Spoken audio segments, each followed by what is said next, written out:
എനിക്കിപ്പോൾ 25 വയസ്സേ ഉള്ളൂ. 14 വർഷമല്ലേ ശിക്ഷ. അത് ഗൂഗിളിൽ ഞാൻ കണ്ടിട്ടുണ്ട്. 39ാമത്തെ വയസ്സാകുമ്പോൾ എൻ്റെ ശിക്ഷ കഴിയും. ഞാൻ പുറത്തിറങ്ങും. എനിക്കൊന്നും നഷ്ടപ്പെടാനില്ല.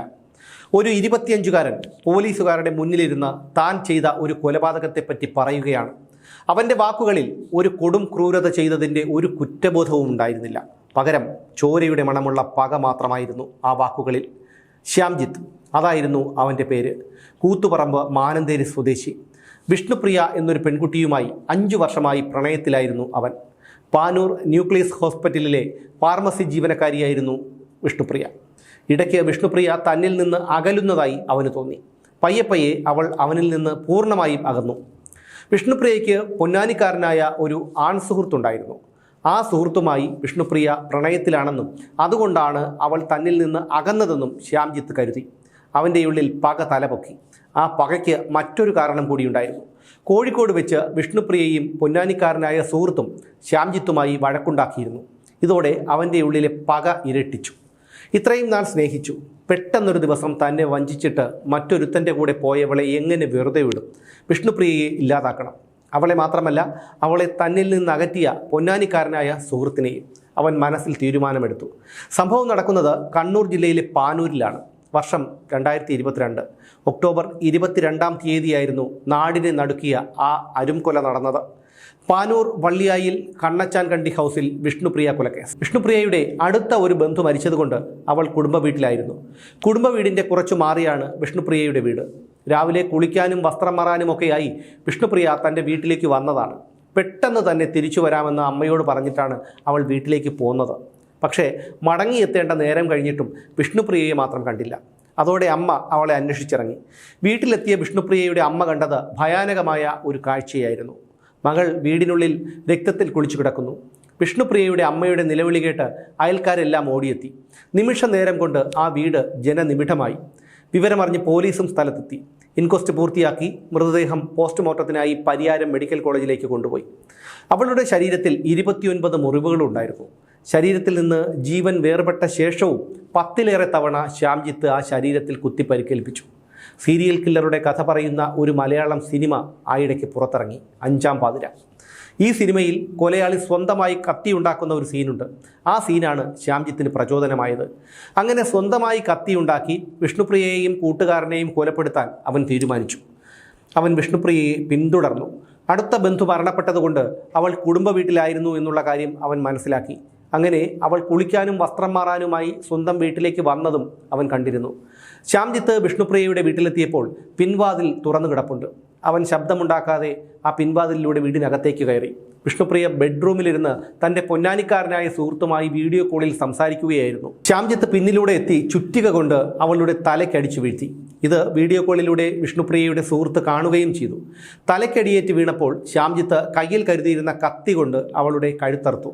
ചോരയിൽ കിടന്നു പിടഞ്ഞ വിഷ്ണുപ്രിയയുടെ ശരീരം നിശ്ചലമായി. അവളുടെ കഴുത്ത് പകുതിയോളം മുറിഞ്ഞു തൂങ്ങിയിരുന്നു.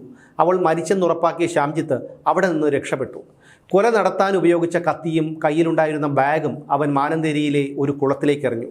കൊലപാതകത്തിനു ശേഷം അവൻ നേരെ എത്തിയത് അച്ഛൻ നടത്തുന്ന ഹോട്ടലിലേക്കായിരുന്നു. ഒരു മനസ്സാക്ഷി കുത്തുമില്ലാതെ അവൻ ചോറ് വിളമ്പി കഴിച്ചു. സംഭവ സ്ഥലത്തു നിന്ന് കൊലപാതകയെക്കുറിച്ചുള്ള തെളിവുകളൊന്നും പോലീസിന് കിട്ടിയില്ല. പോലീസ് എത്തുമ്പോൾ വിഷ്ണുപ്രിയയുടെ മൊബൈൽ ഫോൺ തറയിൽ വീണ് കിടക്കുകയായിരുന്നു. ശ്യാംജിത്തുമായുള്ള വിഷ്ണുപ്രിയയുടെ ബന്ധത്തെക്കുറിച്ച് അവളുടെ വീട്ടിലുള്ളവർക്ക് അറിയില്ലായിരുന്നു. ശ്യാംജിത്തിൻ്റെ ഫോൺ നമ്പർ പോലീസിന് കിട്ടിയത് വിഷ്ണുപ്രിയയുടെ ഫോണിൽ നിന്നായിരുന്നു. അതുകൊണ്ട് തന്നെ സമീപത്തുള്ള CCTV ദൃശ്യങ്ങളൊക്കെ പോലീസ് ശേഖരിക്കുകയും നാട്ടുകാരോട് വിവരങ്ങൾ തേടുകയും ഒക്കെ ചെയ്തു. അപരിചിതനായ ഒരാൾ ആ വീട്ടിൽ നിന്ന് ഇറങ്ങിപ്പോകുന്നത് അയൽവാസിയായ ഒരാൾ കണ്ടിരുന്നു. പക്ഷേ അയാൾ ആരാണെന്ന് അയൽവാസിക്ക് മനസ്സിലായില്ല. അപ്പോഴാണ് വിഷ്ണുപ്രിയ ഫോണിൽ സംസാരിച്ചു കൊണ്ടിരുന്ന പൊന്നാനിക്കാരനായ ആൺ സുഹൃത്ത് വീഡിയോ കോളിലൂടെ താൻ കൊലപാതകിയെ കണ്ട കാര്യം പോലീസിനെ അറിയിക്കുന്നത്. ശ്യാംജിത്തിൻ്റെ ഫോണിൻ്റെ ടവർ ലൊക്കേഷൻ പിന്തുടർന്ന് പോലീസ് അവൻ്റെ അച്ഛൻ നടത്തുന്ന മാനന്തേരിയിലെ ഹോട്ടലിലെത്തി. അവിടെ ശ്യാംജിത്ത് ഉണ്ടായിരുന്നു. ആദ്യം പ്രതിരോധിക്കാനൊക്കെ ശ്രമിച്ചെങ്കിലും ആ പ്രതിരോധമൊക്കെ പരാജയപ്പെട്ടു. ഒടുവിൽ അവൻ കുറ്റം സമ്മതിച്ചു. നാട് വിടാനുള്ള തയ്യാറെടുപ്പിലായിരുന്നു ശ്യാംജിത്ത്. കൊലപാതകം നടന്ന് മണിക്കൂറുകൾക്കകം ശ്യാംജിത്ത് പോലീസിൻ്റെ വലയിലായി. അറസ്റ്റ് രേഖപ്പെടുത്തിയ ശേഷം ശ്യാംജിത്തിനെ തളിപ്പറമ്പ് മുനിസിപ്പൽ മജിസ്ട്രേറ്റിൻ്റെ വസതിയിൽ ഹാജരാക്കി. 2 ആഴ്ചത്തേക്ക് മജിസ്ട്രേറ്റ് അവനെ റിമാൻഡ് ചെയ്തു. പിന്നീട് പോലീസ് കസ്റ്റഡിയിൽ വാങ്ങി പ്രതിയെ. ശ്യാംജിത്തുമായി പാനൂർ SHO MP ആസാദിൻ്റെ നേതൃത്വത്തിൽ പോലീസ് തെളിവെടുപ്പ് നടത്തി. ആ തെളിവെടുപ്പിനിടയിൽ മാനന്തേരിയിലെ ആ കുളത്തിൽ നിന്ന് വിഷ്ണുപ്രിയയുടെ കഴുത്തറുത്ത കത്തിയും തലയ്ക്കടിച്ച ചുറ്റികയും ഒരു ബാഗും കണ്ടെടുത്തു.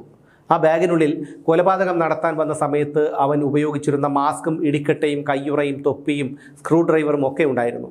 പിന്നീട് പോലീസ് ശ്യാംജിത്തുമായി എത്തിയത് കൂത്തുപറമ്പിലെ ഒരു കടയിലേക്കായിരുന്നു. ആ കടയിൽ നിന്നായിരുന്നു വിഷ്ണുപ്രിയയെ തലയ്ക്കടിച്ചു വീഴ്ത്തിയ ചുറ്റിക അവൻ വാങ്ങിയത്. കടയുടമ ശ്യാംജിത്തിനെ തിരിച്ചറിഞ്ഞു. അവനാകട്ടെ യാതൊരു കുറ്റബോധമോ ഭാവഭേദമോ ഉണ്ടായിരുന്നുമില്ല. സംഭവസ്ഥലത്തെയും സാധനങ്ങൾ വാങ്ങിയ കടയിലെയും തെളിവെടുപ്പ് കഴിഞ്ഞതിനു ശേഷം പിന്നീട് പോയത് കോഴിക്കോട്ടേക്കാണ്. അവിടെ ഒരു സ്ഥാപനത്തിൻ്റെ പാർക്കിംഗ് ഏരിയയിൽ വെച്ച് മുമ്പ് ശ്യാംജിത്തും വിഷ്ണുപ്രിയയും അവളുടെ ആൺസുഹൃത്തുമായി വഴക്കുണ്ടായിരുന്നു. ഇത് സ്ഥിരീകരിക്കാനാണ് കോഴിക്കോട്ടേക്ക് ശ്യാംജിത്തുമായി പോലീസ് പോയത്. 2024 മെയ്യിൽ തലശ്ശേരി അഡീഷണൽ ജില്ലാ സെഷൻസ് കോടതി വിഷ്ണുപ്രിയ കൊലക്കേസിൽ ശിക്ഷ വിധിച്ചു. കൊലപാതക കുറ്റത്തിന് ജീവപര്യന്തം തടവ് ശിക്ഷയും 2 ലക്ഷം രൂപ പിഴയും, വീട്ടിൽ അതിക്രമിച്ചു കയറിയതിന് 10 വർഷം തടവും 25,000 രൂപ പിഴയും.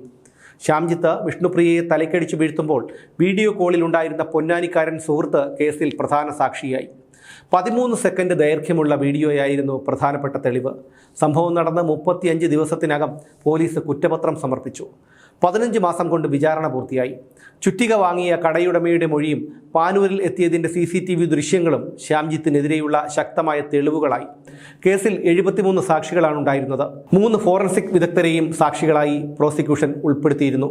കണ്ണൂരിലെ മാനസ, ആറ്റിങ്ങലിലെ സൂര്യ, പെരിന്തൽമണ്ണ ദൃശ്യ, കാക്കനാട്ടെ ദേവിക, മാവേലിക്കരയിലെ പോലീസ് ഉദ്യോഗസ്ഥ സൗമ്യ, അങ്ങനെ പ്രണയപ്പകയിൽ പൊലിഞ്ഞ നിരവധി പേരിൽ ഒരാളായി പാനൂരിലെ വിഷ്ണുപ്രിയയും.